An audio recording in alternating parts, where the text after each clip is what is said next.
Leaders who prioritize well-being and show care towards their team not only benefit the individuals they lead, but also the organization as a whole in terms of increased engagement, productivity, and employee retention. These are the words of my guest today, Richard Saffer. And who doesn't want increased engagement, increased productivity, increased employee retention?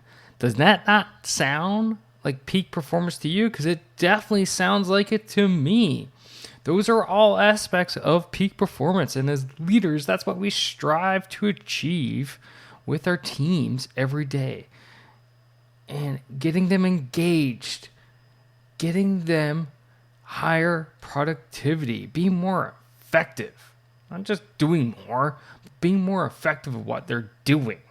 And then finally, keeping your people. Because as we know right now, retention's a huge issue across all walks of life, all organizations, all industries, you name it. People are having a hard time holding on to people. So showing you care is what Richard says here.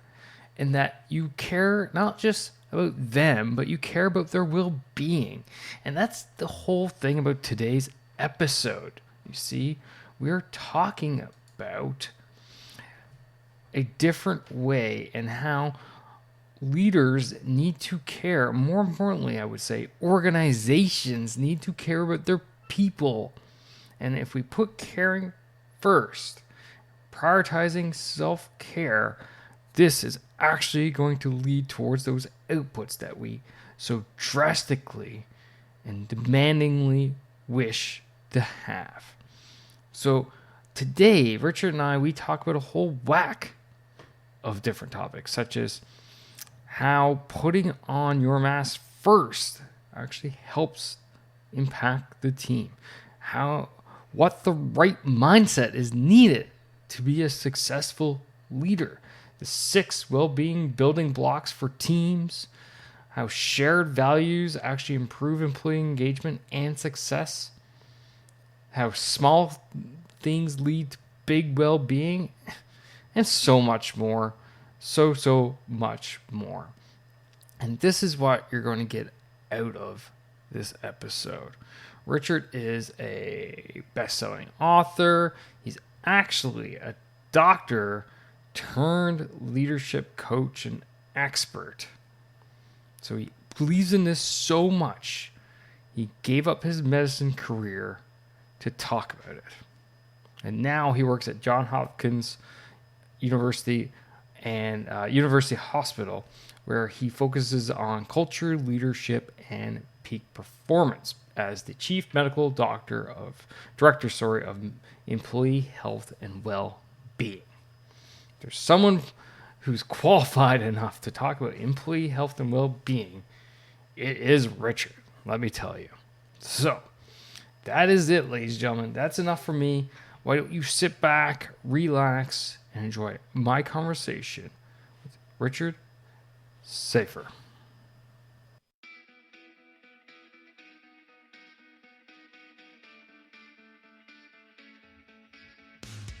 Welcome one, welcome all to the Peak Performance Leadership Podcast, a weekly podcast series dedicated to helping you hit peak performance across the 3 domains of leadership. Those being leading yourself, leading your team, and leading your organization. This podcast couples my 20 years of military experience as a senior Canadian Army officer with world-class guests to bring you the most complete podcast of leadership going. And for more, feel free to check out our website at movingforwardleadership.com. And with that, let's get to the show.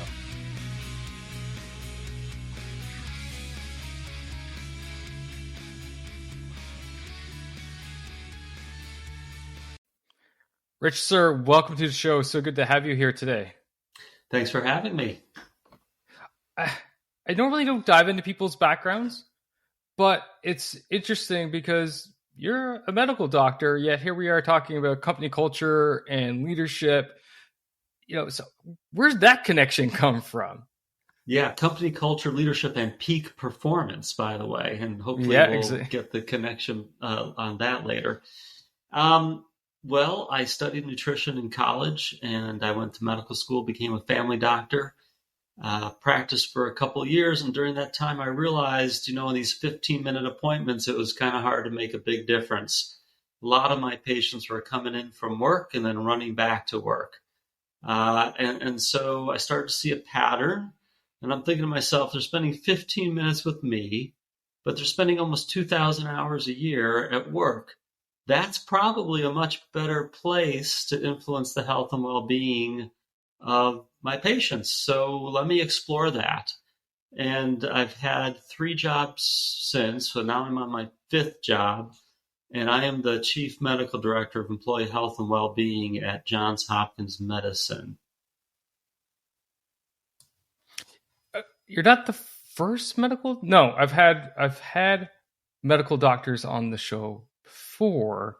However, not ones that are still kind of active in the space per se. They kind of moved on to other areas. So you're definitely the first, along that line. So let's dive in. So what is the state now of people's health and wellness within the workplace today? Let's get a baseline here.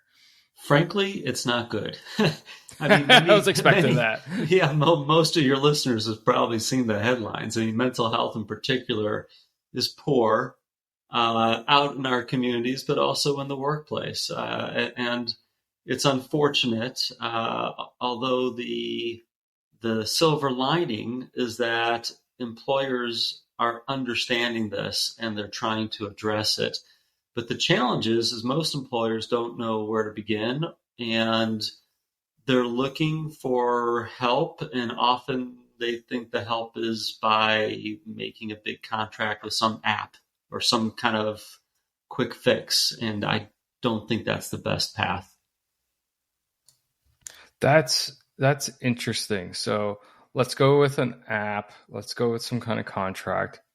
Now, I assume there's probably some small things that we could, as leaders, just start implementing like right away to start kind of negating this negative trend that's going on. Wouldn't you think?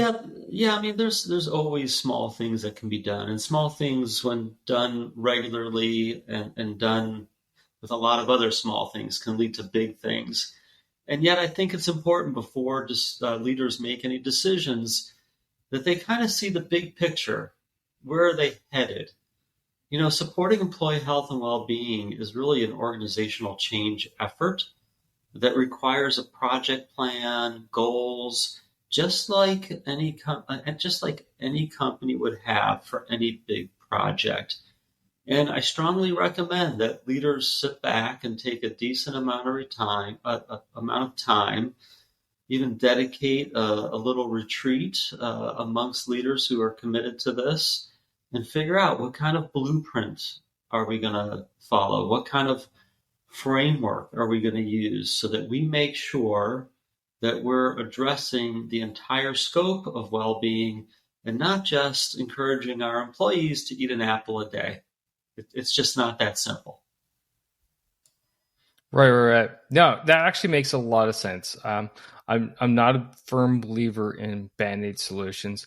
I do like quick wins. Like, okay, let's get some quick wins. Let's get some positive momentum going. Mm-hmm. However, Mm-hmm. I also believe exactly what you just said in that, let's deliberately look at this. Let's deliberately plan this out. Let's look at all the different factors. Let's get the experts in the room.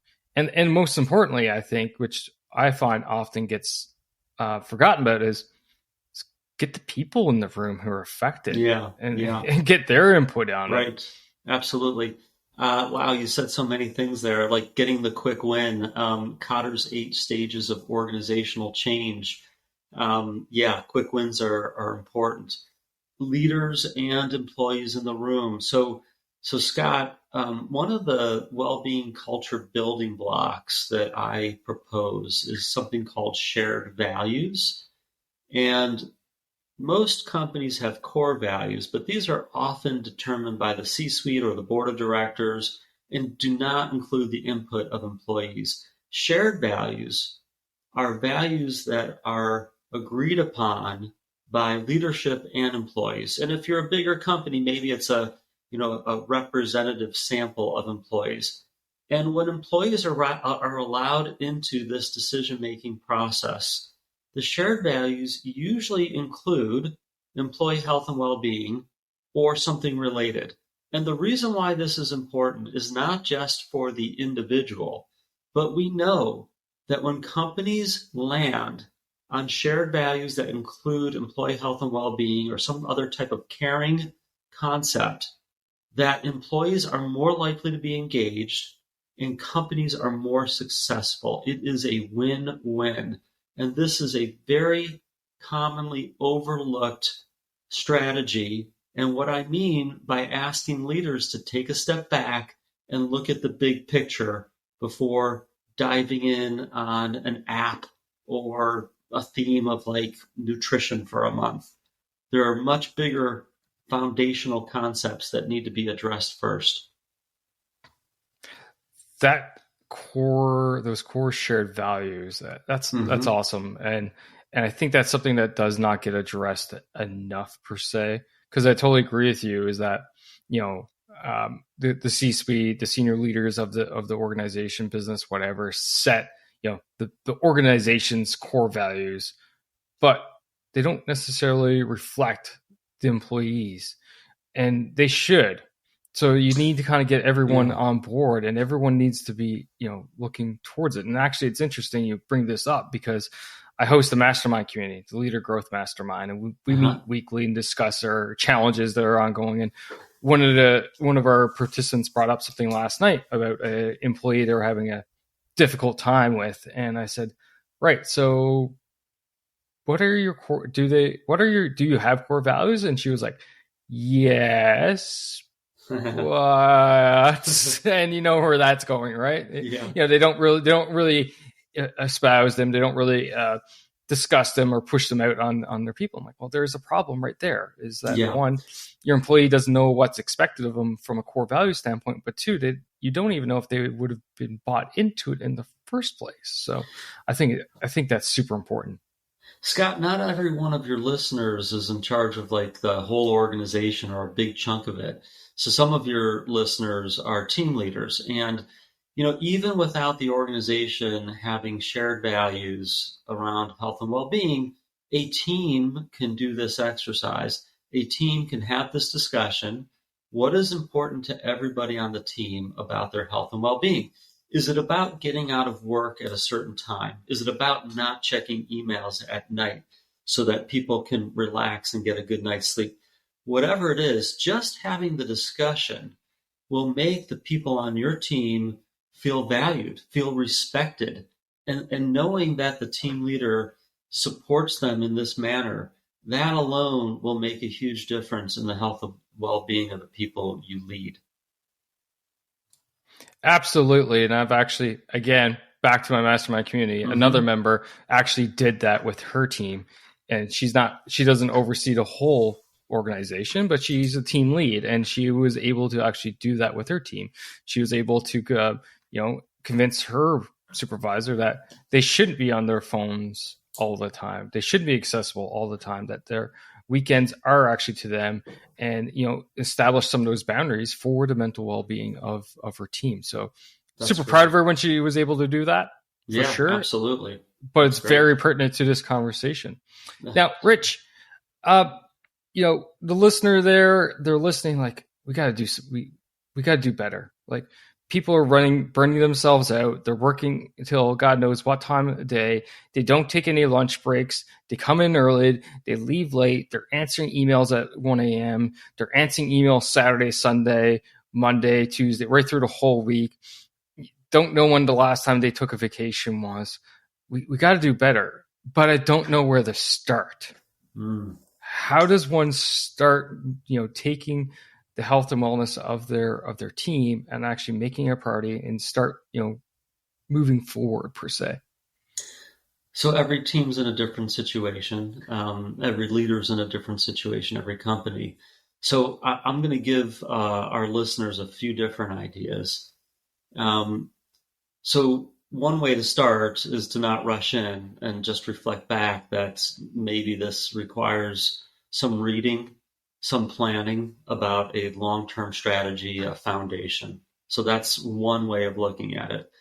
If someone is kind of like, you know what, I've been thinking about this for too long, I want to start doing, well, then put well-being on your agenda.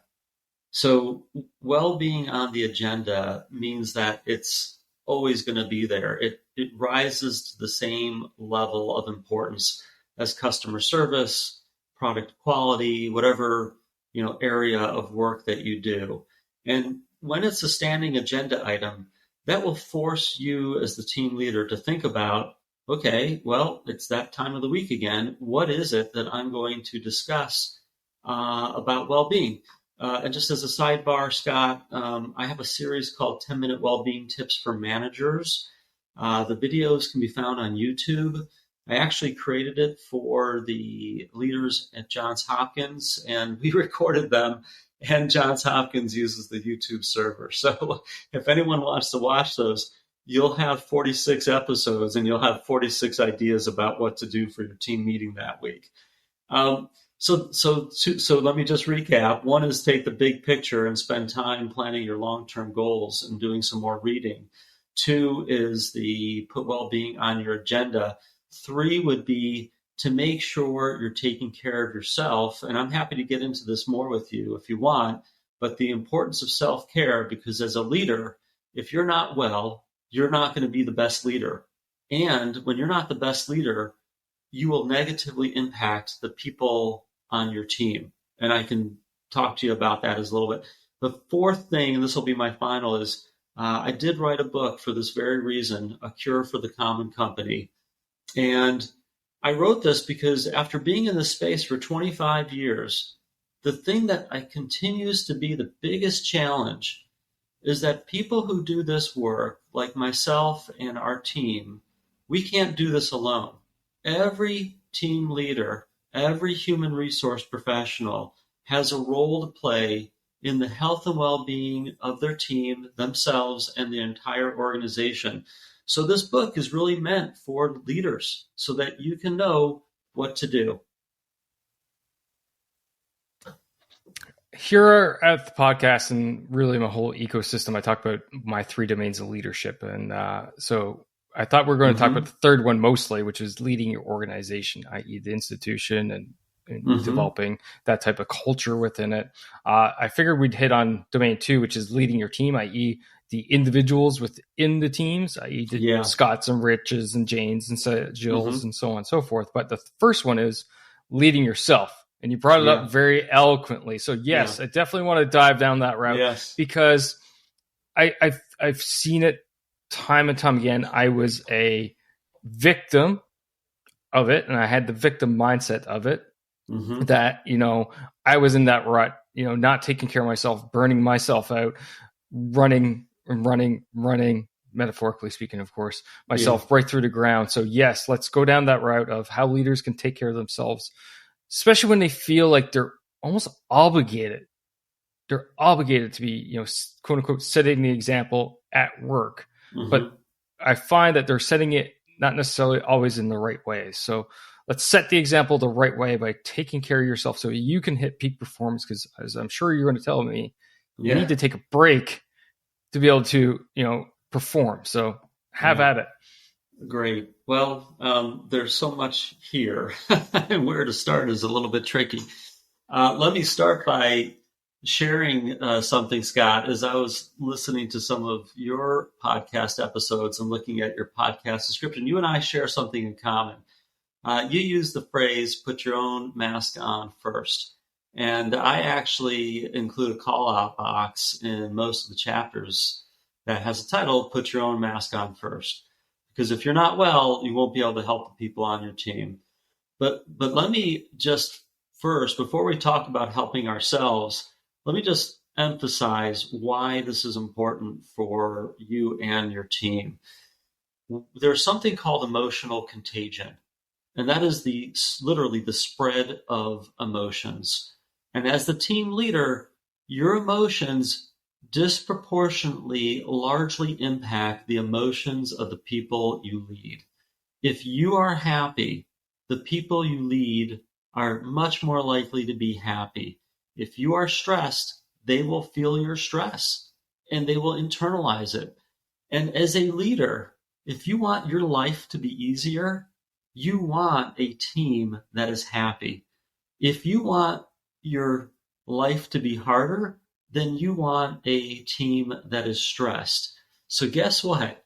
One of the things that I think is really important, I didn't include this on my list of 4, Scott, is where to start. Maybe the starting place is before you walk into any meeting, just take 5 seconds. How am I feeling right now?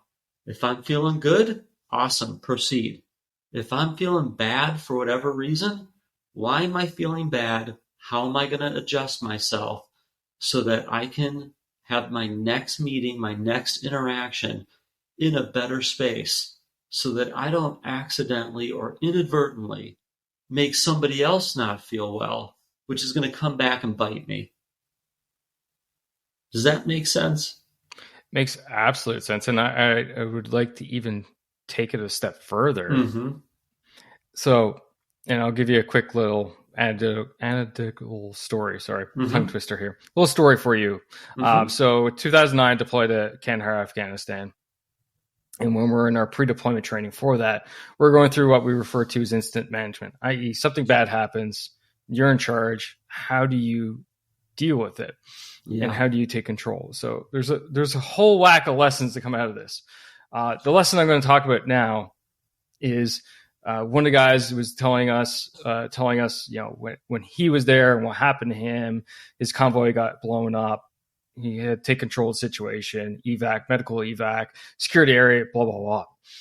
And then finally, his right-hand man walked up to him. Last chopper was there, and he's like, "Sir, self-check." And he's like, "What?" He's like, "Self-check. Are you good?" And then he looked at it, and he's bleeding out. He's got blood coming out of him. He looks around, and he's like, "You're right." And he walks over. He's like, "Take over. You're in charge." And he walks over and gets on the medical helicopter and pulls himself out of that situation. So I mentioned that because when you were talking there, this is kind of the story that popped in my head, was because, am I right? Am I in the right mindset right now for this meeting? If you're not, then you're not going to bring the value added that you can potentially bring, that you need to bring. And maybe you need someone else to step in for you at that time. Yeah. If they're able to, right? Right. Yeah. Or even just asking the team, "Hey, you know what? We're going to start 15 minutes late today. I'm sorry." Because it's better to have a shorter meeting that's a good meeting than a longer meeting that results in problems. It takes a lot longer for us to make up for mistakes than it would be just to do it right the first time. Absolutely. So, doing those self-checks, awesome. What else do you have, for us? Well, the whole self-care piece, putting your own mask on first, is very individual. And, one of the greatest gifts someone can give themselves, I think, is figuring out a way to have some introspection, figuring out what your well-being needs are. Most of us are given messages growing up that, you need to eat well and you need to exercise and don't smoke. And that's all important. I absolutely agree. But there are so many other pieces to well-being. Does someone need to be out in nature to feel more calm? Does someone understand that, when I get a great night's sleep, it turns out that I'm less likely to be stressed the next day. It's not just a matter of being tired or awake. It's also about feeling stressed or not.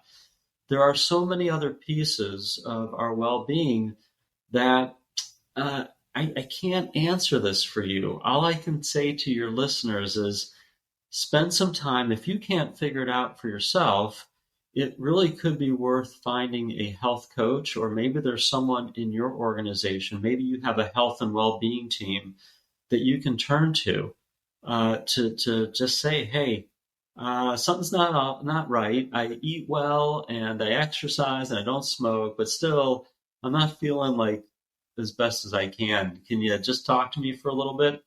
or have a peer, have a friend, a coworker who you can have that conversation with. It's not very common, unfortunately, for us to actually talk about our well-being.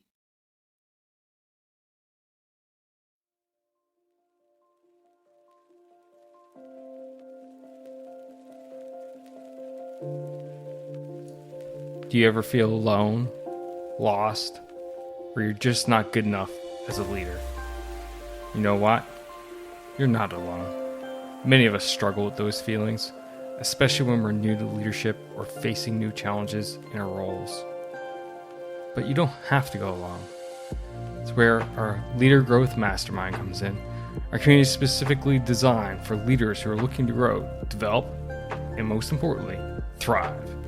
Our weekly curated content, group coaching calls, and a safe and supportive community is where you can connect with other leaders who are facing similar challenges. Whether you're dealing with imposter syndrome, feeling overwhelmed by the demands of leadership, or simply looking to connect with a community of like-minded individuals, the Leader Growth Mastermind is here to support you. So why not join us? Take that first step in becoming the leader you're meant to be. Visit lead.boss.com/mastermind to learn more and sign up and join our community today. Together, we can grow, learn, and achieve our full potential as leaders. And again, that is lead.boss.com/mastermind. Can't wait to see you there. And now, back to the show.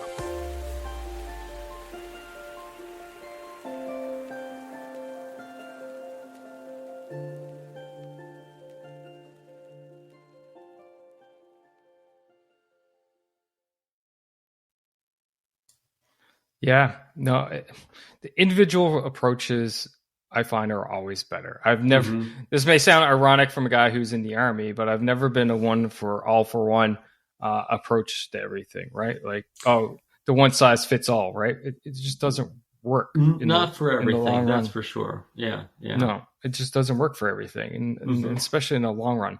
Now, that being said, I foresee the challenge a lot of leaders would have with that is, I have Rich that comes to me like, hey, Scott, like, I'm not feeling the best. But what I really need, long story short, what I really need out of you is I need to be able to go for a walk, multiple times throughout the day to clear my head. Yep. Get out in nature, reground myself, and then I come back. I'm like, great. I'm a supportive boss. I'm like, yeah, absolutely. I definitely want to support you, and I can see the benefit out of that. So you do that, and you do that solid for a week. And then suddenly next week, I have Jane coming in, and Jane's like, why is Rich always leaving? Why is he always getting all these breaks? And here I am slaving at the keyboard.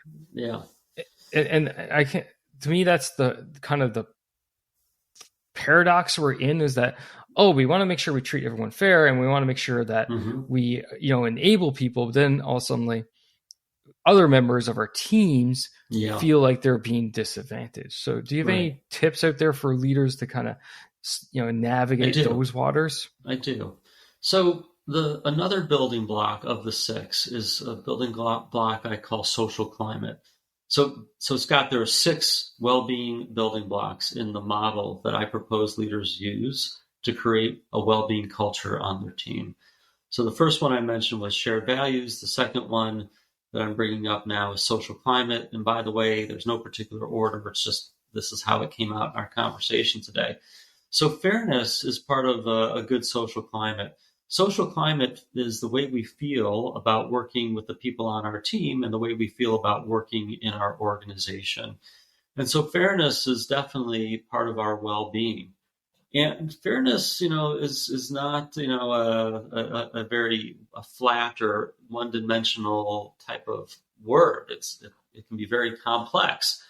Part of feeling that things are fair is having a high level of trust on a team. And so that Jane and I can't remember the other character you picked. Was it Scott? Jane and Scott trust each other and know each other well enough to understand that maybe Jane can appreciate that Scott is much more effective when he walks.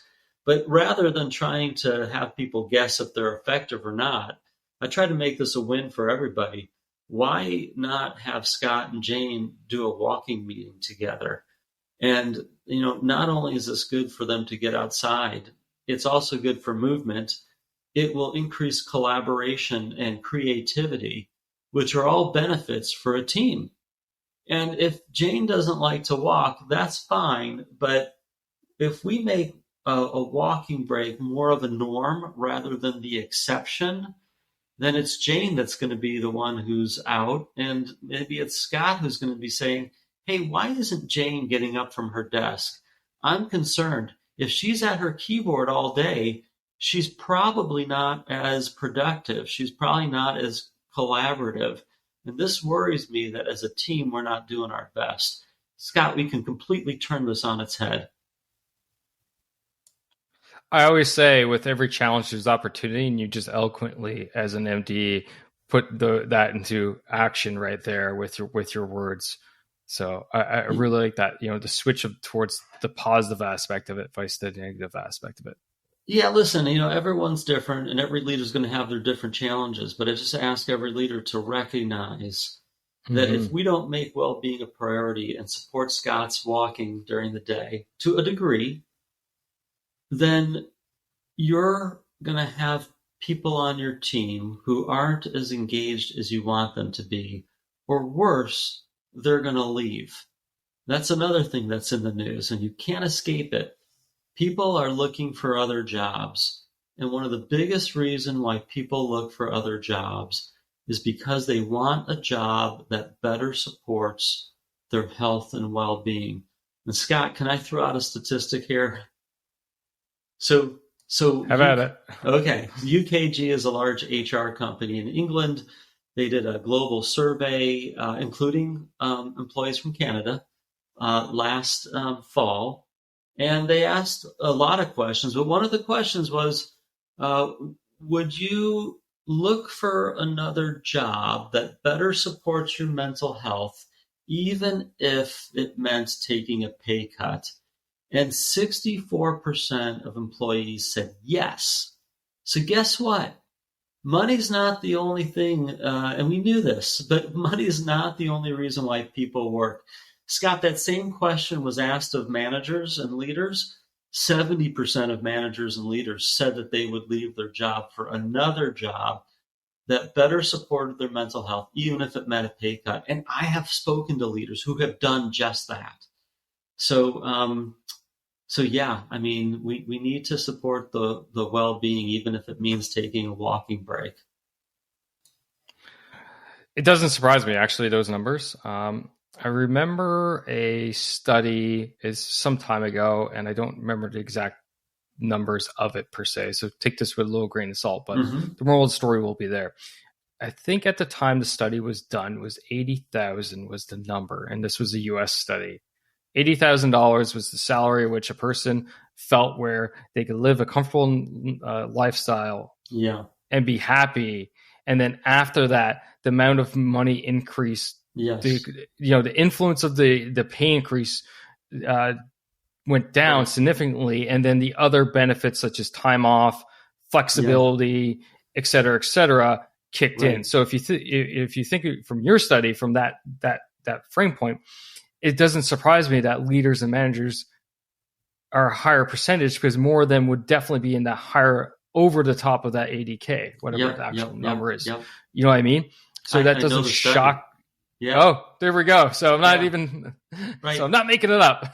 No, you're not making it up. It's an inverted U-shaped curve. So 80K or 78K is at the peak, and if you're making less than that, maybe it's not the best for your health and well-being. And if you're making more than that, then your happiness starts to go back down. And there's. I'm glad you brought it up, because we do make sacrifices if our pursuit is only for the cause of money. Absolutely. Now, you mentioned we've discussed 2 of the 6 from your framework. What's the next one? And pick one, because I guess you said that the order doesn't really matter per se. No, the order doesn't matter, but Scott, I'm going to give our listeners a way to remember all six. It's the phrase "plan for success." So the P in plan is for peer support. The L in plan is for leadership engagement.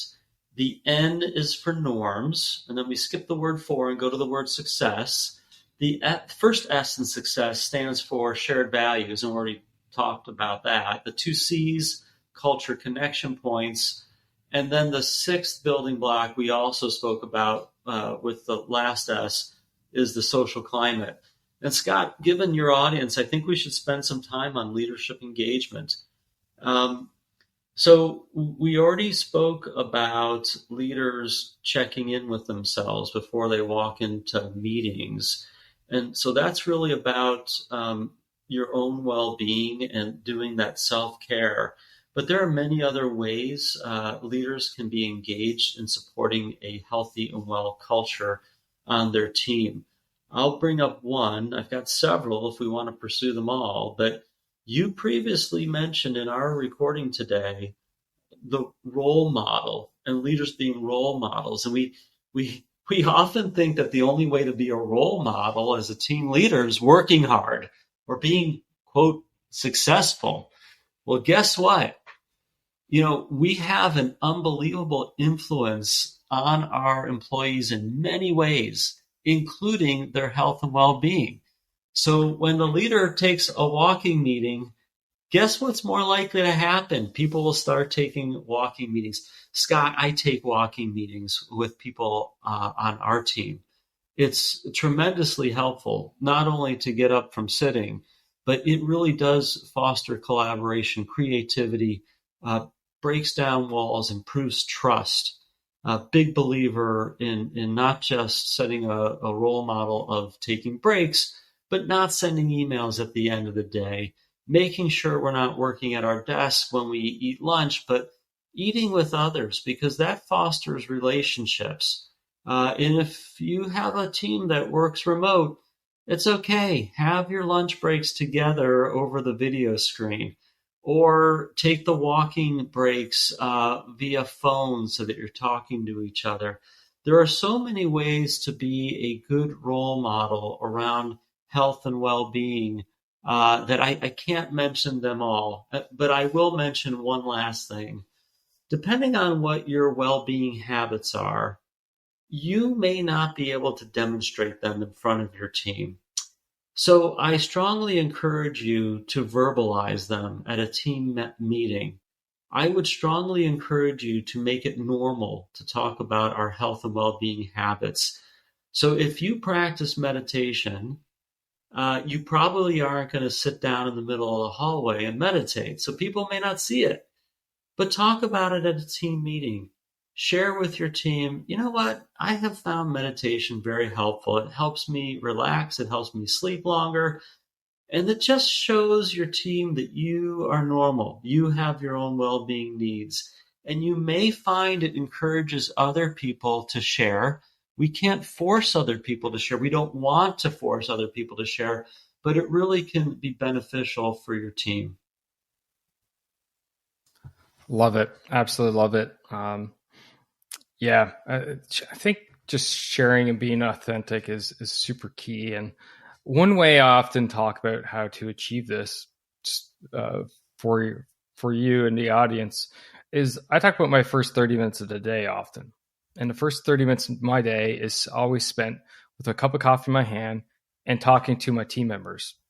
And I'm not talking to them about work. I'm talking about everything else besides work, because I want to create that connection and bond with them. And we all know how to create connection bond with people is not about work stuff, but rather our life stuff. Yeah. And this is a great spot, as far as I'm concerned, to insert those things that you just mentioned that you can't necessarily, I'm not going to sit in our hallway area, outside our cubicle area, and start meditating. But I can talk about how, I was super tired. I was having a really rough night's sleep. I said, shag it. I got up, I sat down, I meditated I took myself out of bed and out of that area, meditated for 10, 15 minutes, felt much more relaxed, went back and had a great night's sleep after that. That's great. Insert those types of things. I often talk to my team. Obviously, we're big on fitness, being a military unit. So we even have like a challenge going on right now within my current unit. And I talk about my 5 a.m. club member. I have 2 young boys, so they were up early. So I need to get up earlier than them to get my morning workouts in. Yeah. And I talk about that all the time. It's just like, I'm just doing what I need to do because I know I need to get up in the morning and get a workout in. Like that sets my day up for good. And I talk about my reading, and I even talk about this podcast and how like it's not just a business per se, but rather meeting and connecting with people and learning new things is part of that well-being for myself, being an extrovert.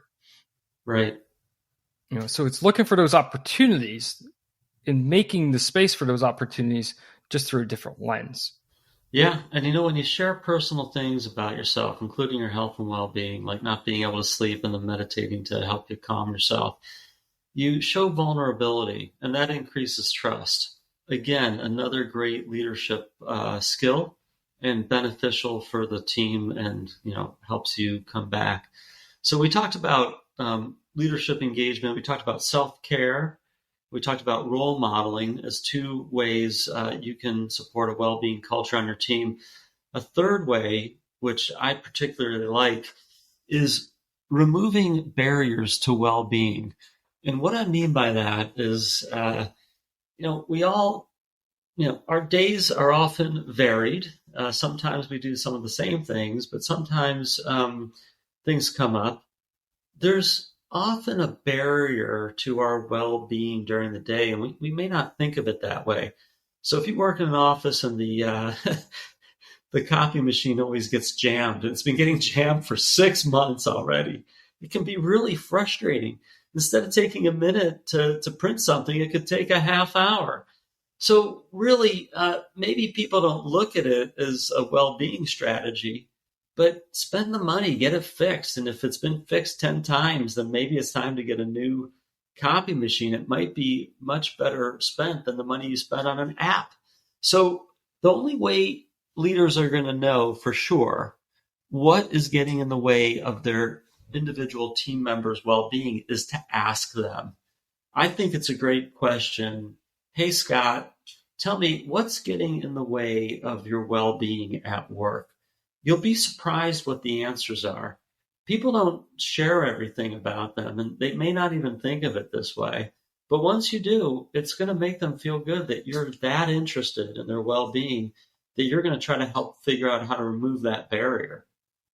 Don't just ask them. Actually, get rid of that barrier. If you just ask them and you don't do anything about it, then that's another situation. But that ties into so much right there. Like just asking that question, and then getting the response from one of your members. That ties in so much. So that's engagement. That's developing that trust, because if your member doesn't trust you, right, they're not going to open up with you. Correct. And really it boils down to something I talk about a lot here on the podcast, is having that level of psychological safety where the person feels safe enough, where they're not going to be criticized, they're not going to be judged, about opening up and saying, you know what, person next to me eats broccoli, raw broccoli with their mouth open, and it drives me nuts. And like, well, I can't really do anything with the broccoli, but how about, you take your break during, you have your ability to take your break during that time. Just kind of finding a way to mitigate that issue. But again, it goes back to having that climate and having that trust so that the person can actually truly open up with you. Yeah. I think that's absolutely crucial. Yeah, absolutely. I mean, there's very few things that are more personal than your own health and well-being, and allowing yourself to be vulnerable and sharing what the problems are will definitely make a stronger bond for you. Rich, my friend, this has been an awesome conversation. I know we've just maybe scratched the surface. Maybe there's so much more we could talk about on this. But I'm going to leave a great taste in the audience's mouth for them. So we'll talk about your book in a second. But before we wrap up here, one last question for you. Yeah. And that is, according to you, Rich, what makes a great leader? Wow. How to be the best boss, one of the chapters in the book. Although the word boss is not my favorite, but be the best boss, I couldn't pass up. Listen, to me, it all boils down to whether or not you're a caring leader. And caring involves showing that you're interested in supporting the health and well-being, however that's defined by the people you lead. We know that when individual leaders and organizations take an approach of caring, that employees are far more likely to be engaged, be productive, be efficient, be successful, stay in the organization, and be your best marketing tool. People tell their friends when they have a boss who cares about them, when they feel supported. People tell their friends when they work for an organization that cares about them, because frankly and unfortunately, it's not the usual. More often, people are saying that their workplace doesn't support them. So when you lead by caring, the people on your team not only support your team's goals, do well individually, but they also become your best marketing people. Other people in your organization are going to want to come and work on your team. It's going to make it easier to hire new people when the posting goes out, because people on your team are going to tell their friends in the community. Tagline for the show and website and everything is "Lead, don't boss." But I'll allow that answer for sure. Just because. Yes, I agree. Final thing of the show is, how can people find you, follow you, find your book that we talked about so much here today? It's all about you right now. Well, thanks, Scott. The book's name is A Cure for the Common Company. You can find it wherever books are sold. If you want to learn more about my work and how to build a well-being culture on your team, you can go to richardsafir.com. And I'm also active on LinkedIn, so I hope you'll look for me. The hardest thing for people to remember is how to spell my last name, which is S as in Sam, A as in Apple, F as in Frank, R as in Richard. Thank you so much for having me with you, Scott. And I hope for the listeners today that this has been helpful and that I can help you going forward as well. You know what? There's no spelling bee contests on this show. So for the listener, it's easy. Just go to leaddon'tboss.com/264. The links to Richard's website, his LinkedIn profile, the YouTube videos that he mentioned, and so on and so forth are all there in the podcast episode description. So thank you again, sir, for joining us today. It's been absolutely fantastic. Thank you, Scott. And that's a wrap for this episode, ladies and gentlemen. Thank you for listening. Thank you for supporting the Peak Performance Leadership Podcast. But you know what you could do to truly support the podcast? And no, that's not leaving a rating and review. It's simply helping a friend. And that is helping a friend by sharing this episode with them if you think this would resonate with them and help them elevate their performance level, whether that's within themselves, their teams, or their organization.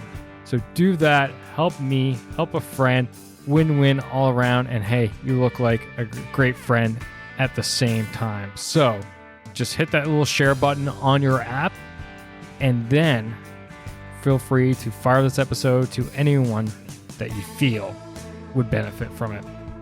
Finally, there's always more. There's always more lessons around being the highest performing leader that you can possibly be, whether that's for yourself, your team, or your organization. So why don't you subscribe? Subscribe to the show via movingforwardleadership.com/subscribe. And until next time, lead, don't boss, and thanks for coming out. Take care now.